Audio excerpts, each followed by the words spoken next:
Today, let's share massage techniques for the scalene muscles. This area is mainly related to our neck pain, tilted head, uneven shoulders, and hand numbness. It primarily affects our brachial plexus. The location starts from the transverse processes of our cervical spine and extends to the top of our first and second ribs. Now, looking to the side, you'll notice a triangular area right here. The muscle is located within this triangle, originating from the transverse processes of our cervical spine and attaching to the first and second ribs.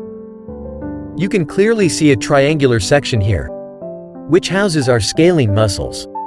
Okay, if I were to help her relax this area, it's quite simple. I would place the web of my hand between thumb and index on her neck and press with my thumb in the direction of her scapula. Pressing like this is fine. Okay, turn your head to the side, tilting it slightly. Okay, massage here.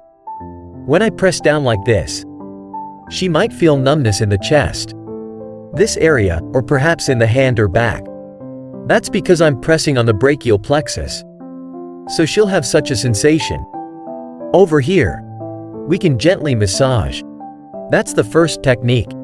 For the second method, you can press down and have her bend sideways. This is how we assist someone in relaxing. Of course, not just at this spot, but above as well. As long as it's within this triangular region, we should press. Pick about 3 to 4 points.